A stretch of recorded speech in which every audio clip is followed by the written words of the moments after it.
Hello, welcome back to Rupel Boom. There hasn't been an episode for ages, and there's been some very strange activity going on the second channel with Rupel Boom, and here we are to explain everything that's gone on. Episode 5 or 6, I don't know, 2 episodes ago. Let's call it 2 episodes ago. We re-uploaded the game against Real Madrid, where we lost in the semi-finals of the Champions League. I would love to run it back, but I can't.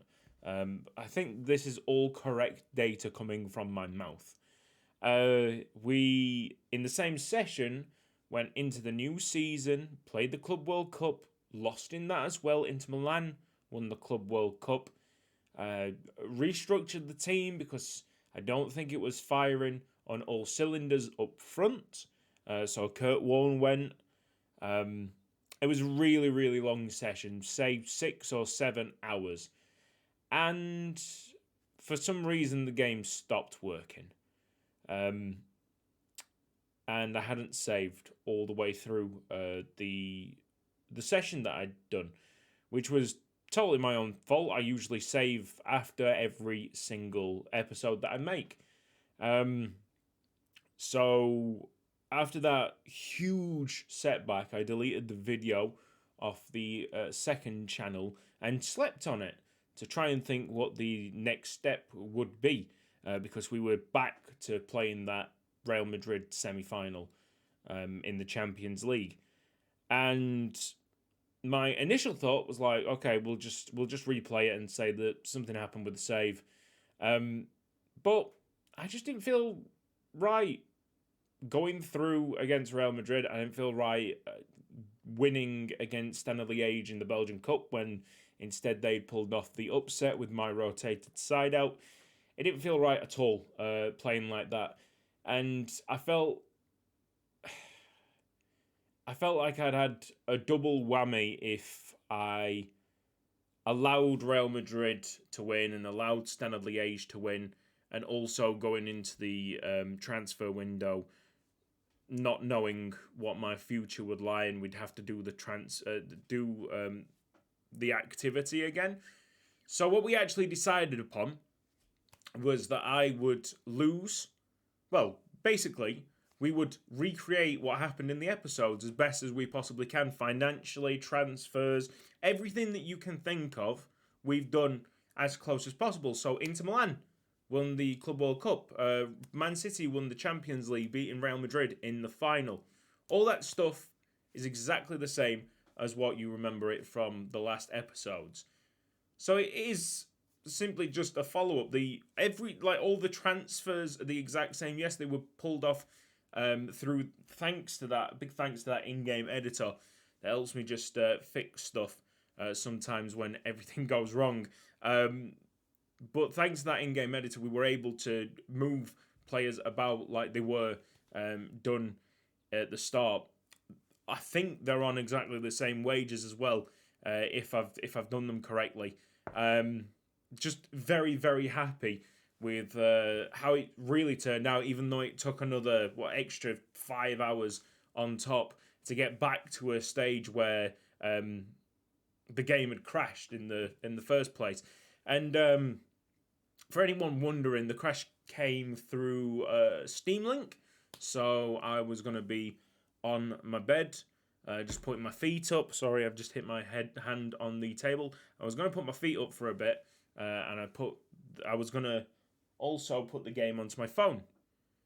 And the screen came up, and as I was pressing continue, that's usually on the top right here, it actually moved on to my Spotify, which is weird because the Steam Link doesn't usually show other programs. So I was like, okay, that's really strange. I tried to click back onto Football Manager, but the Big Picture, Steam Big Picture window came up, and I was freaking out at this point. I was like, okay, I got back up, clicked on Football Manager, and it just closed. Without warning, it just closed. Weirdly, saying that, Discord has stopped working. Oh, that is so strange. Okay, how weird. That's bizarre. Right, so yeah, that's the insight into what's happened. So there was a change in the Champions League, but we went through it no problem. Different teams. We actually went to the semi-final, the third place playoffs. Yeah, we had to play in the third place playoffs because oh no, I think I got an easy one in the quarters, and I simply couldn't lose it for some reason. I kept on instant resulting, and it was just not letting me. Thankfully, I got Man City in the semi-finals, and it didn't take long for them to beat us, so that was awesome. Still really salty. I'm probably even more salty about the Club World Cup, losing the Club World Cup, than I am the Champions League, because we've gone on this really wonderful stretch on the in the Champions League. We've got 4 trophies already under the belt there, whereas the Club World Cup is the one that's probably going to avoid us for a long time, I feel, and it only comes around once every 4 years. Anyway, with all that being said, hopefully you've been able to understand where I was, and also that you respect the facts that we've spent 5 hours to get back to a point where the last episode was. Hopefully you can respect the work that's come into that. Let's go into the transfers. Obviously, another transfer window has happened. What I feel like is a proper transfer window. You'll see at the end of this season, look at the amount of weird transfers that happen, like on the 10th of June. Nothing happens on the 10th of June. As I just try my best to get the transfers right. The loans, I just loaned out, so the loans will be different in comparison. It was more about getting the transfers correct. Finances spot on. We were £8 million higher than what we expected to be. So there was an £8 million dip, and now everything's like perfect. The exact same as what it was last episode. Really, really happy with the quote-unquote rebuild that we've done. Lewis Rest Repo is 4.5 stars. By the way, the reason why I didn't have it on autosave is because the older games used to take forever to slow down. And I don't know why I didn't turn it back on. I always, at the start of every single Football Manager, I would always turn the autosaves off. They are now on because in this game, they are so much quicker, so much more manageable. So stuff like that, losing months and months of progress, will not happen again. Absolutely not. It gets saved every week now. Tactical meeting. Team selection. I'm going too far. I'm going too ahead of myself. We have been doing stuff. Here we go. Right. Sort out by date. Cool. The big transfer out in January. Amazing. Wootner goes for 150 million plus 40% of the next transfer.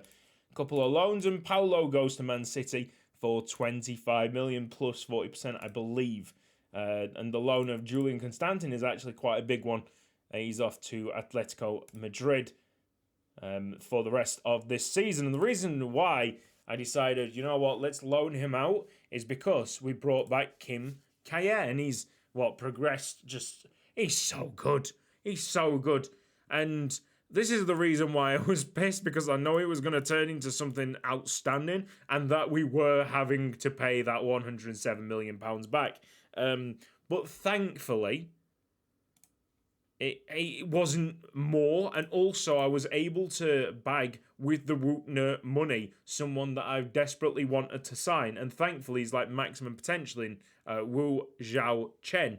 So the Wootner money, if we'd held on to Kaye, could have been used better, but that wasn't the case, and I'm cool with it because it also bags me this Chinese striker that could seriously land me money if he becomes one of the world's best strikers, just because of the revenue that is available in the Chinese market. Right, we also have 4 players joining us during the opening of the January transfer window. John Proud was ages ago. I honestly forgot about him. I must have signed him up when he was about 16 years old. He's turned 18. Obviously, Brexit happened, so it took another 2 years for him to join. But he is looking all right, and I think maybe right back is where he will land. We'll see. Jose Ortiz, another maximum potential fullback, but this time on the left-hand side. So that is another very good signing. I believe these two came on trial, so they were less of a risk. This is Luca Di Giacomo, and he's very recent because he doesn't even have a face from the face pack, but he is maximum potential there from Lazio. And Sheher Kasum was one of the 5 players, and count this, 5 players that 1 week registered a 10 in training. I think it was Repo, another first team player, one of the under 23s, and 2 of the under 18s. 5 players in 1 training week registered a 10 in training. Absolutely incredible. Really, really good signings. All very, very pleased with. It's an outlay of just under £50 million, I believe. And you've got 4 maximum potential players in there. You throw this guy in, less than 80 million for 5 maximum potential players. And then you go even to this guy. It's £160 million for 5 maximum potential players and someone at 5 stars. Yes, we had a very, very good January. Let's take a look further down. Further down, we do need to talk, I believe, about some other players because I was very resilient to sell anybody else in the summer transfer window because I wanted to keep it as close to the actual episodes as we could. However, if you remember the actual episodes, we did have a reserve, I think about 30-40 million pounds. So during that time, I went and signed up Werner Stingel, not maximum potential, and Adi Abdullahi. Yep. He's very, very angry at me for some reason. But he is maximum potential, could be awesome in the future. Is there any more? Maybe this guy is new as well. Ali Omer Marangos is a maximum potential player. I'm pretty sure we've seen this guy before. This was a range transfer for the summer. So we might have seen this guy before. But these players are extras, basically, with that spare money. I got the opportunity to do the transfer window again, with obviously significant limitations. And that's what we did with some spare money. All in all, it's an amazing year of transfers for Rupel Boom. So, to cut a long story short, game crashed, save lost, repaired the save, did it to as close as what I possibly could. Wages, transfers, balance, everything. Everything was done, replicated as closely as possible. And now we're here in the Champions League first knockout round. Cool. Quick pick. We are 2-1 up from the first leg. And let's make this a quick-ish one because this, obviously, the intro took more than an absolute age. Let's go.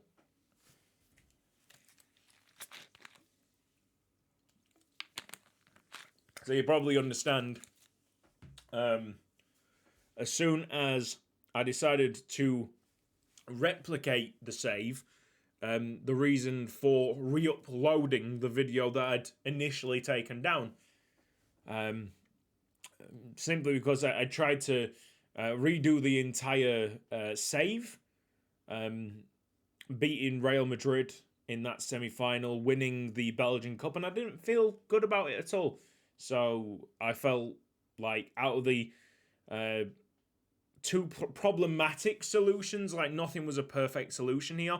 This one was definitely the one that felt better with me. Oh my god, what a baller. I shouldn't have let him go. Or he shouldn't have let himself go, really. Because we were happy to negotiate in the November when he moved to Manchester United. But I'm so glad to have him back. That is such a technically gifted player there. Holy moly. Constantin and Kjaer off that left-hand side. I was desperately trying to get Ian Williams out, which I think is... I like Ian Williams, but he's definitely the closest I've come to like a proper transfer bust. And I don't feel like I'm going to get any money back from his sale. I hope that I'm wrong there.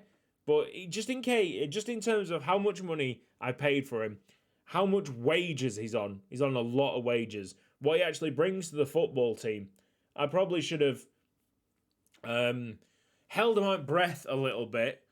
Maybe gone a little bit weaker last season off the left-hand side and profited by having Kjaer not move to Manchester United in the first place. But that's it. Hindsight is a great thing. Look at this. Ballon d'Or. He really could possibly be a Ballon d'Or contender. Ebersbach and Kjaer, they are very, very good. And we're going to have to suck it up at some time. Doubts he's not getting any younger. 28 years old now. And I think his contract's to 2043. So it's next year that his contract expires. I'm not willing to sell him just yet. I think I might put in a 2-year contract extension. But come the summer of 2043, after that contract extension is signed, or even the winter of 2044, like the start of 2044, the January transfer window, might get the most amount of money for him. And I'd love to keep him around all the time, but we're not at that stage yet. We've got this amazing player at his peak. We could get a lot of money for him. If we hold him, of course, he's going to be an amazing player for us, and he's not going to be a weapon for any of our opponents in the Champions League. But also, we won't get any money back from our £100 million and all the development that we've put into this guy. He will be an absolute loss, but financially it will be a gain.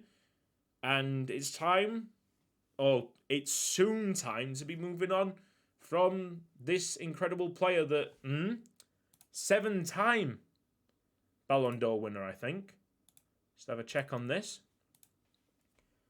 We are not the most reputable club in the world at the moment. Man City won the last Champions League. That's kind of no surprise. It shouldn't be no surprise. Ballon d'Or, 1, 2, 3, 4, 5, 6, 7. Yep.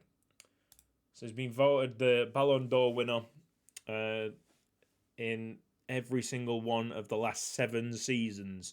It's a record. No one ever has done that before in football.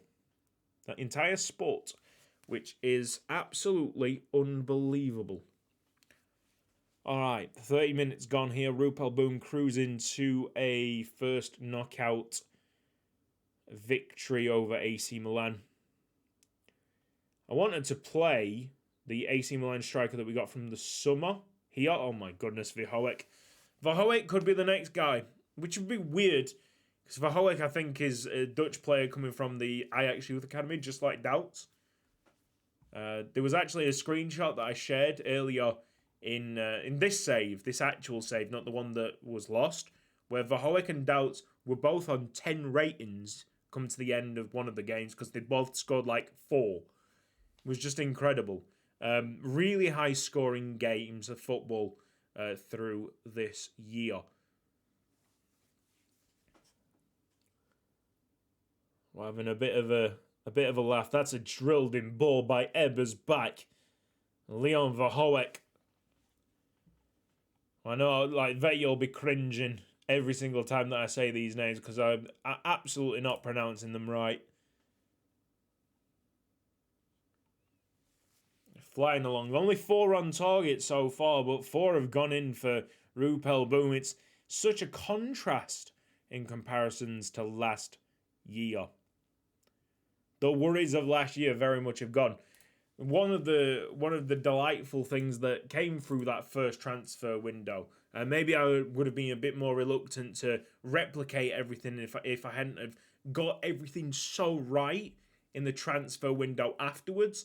We got rid of Kurt Warne, who I think is a fantastic player, but if he can't play in the big games, then he's not part of this Rupel Boom side, unfortunately. And we just brought in so much quality. The centre mid from Manchester City is insane. And he's everything that we needed to move on from Janovic. I think I said in the last episode or the episode before that we just sold Janovic a bit too early. If we'd sold him this summer and got his replacement, I think it's Askey. Is his name? Yeah, Askey. If we got Askey in as soon as we'd let Janovic go, maybe it would have been fine for us. But it turned out to be just a little bit too soon. Didn't really want to get rid of Wootner, but £150 million is such a large amount of money. No, we are flying here. 5-0 already. The ball's gone in. I needed to close it quickly because just in case it was another goal. But Bueno, our old winger is playing for AC Milan. So they're playing some other ex-Rupel Boom stars. That's Yale Downs making it 6-0. Yeah, we're really solidifying favourite status here. If no one's got money on Rupel Boom winning the Champions League, or if someone's got another team winning the Champions League, I think they're going to be devastated by the end of it. All right, Granelli. I think it's Granelli we got from AC Milan. That is correct. We'll be bringing him on for Verhoek. We'll have Askey off for Pimenta. Pimenta in that deep line playmaker role. And we'll also have Zakawani. That I really like Zakawani. I think he's top notch. And he'll be playing on the right-hand side of that defence. 30 minutes.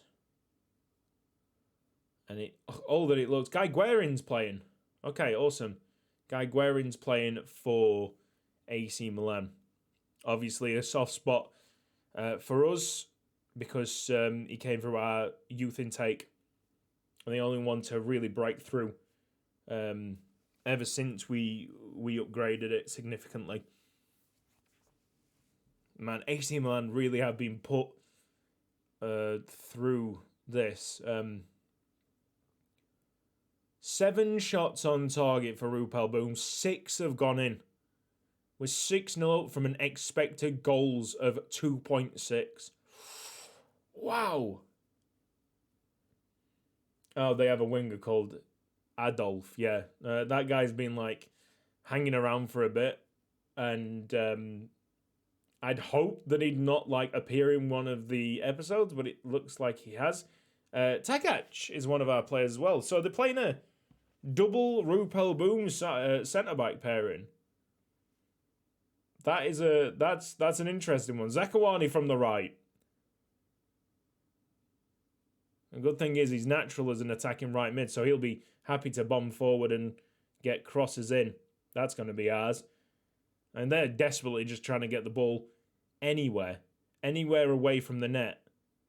And we're just not allowing that to happen. Kayer, it almost was an absolute disgrace coming off the underside of the crossbar and the post and landing straight at the goalkeeper's hands. 6-0. 10 minutes left. I think a praise is in order. Yeah, they're delighted with that. 20 shots in total. 21 shots. Peppering what were the Italian giants. I think they've dropped off. Well, they definitely dropped off in real life, but I think they've dropped off in this save as well. Not regained that kind of status. Right, there you go. We are into the quarterfinals. I think we were up first in this round, so we will not be able to see the draws, I don't think, because there'll be another set of games, next week. So none of that, unfortunately, but we will see who we face up in the Champions League quarterfinals next episode, because that will be the featured games. Cheers, guys. A lot to get through, but from your perspective, not really that much should have changed from last episode. A hell of a lot has changed on my end. But now that I've got this episode out, we can just move past it, because that was very frustrating and very annoying that time for me, but we've got through it. Wicked. See you next time.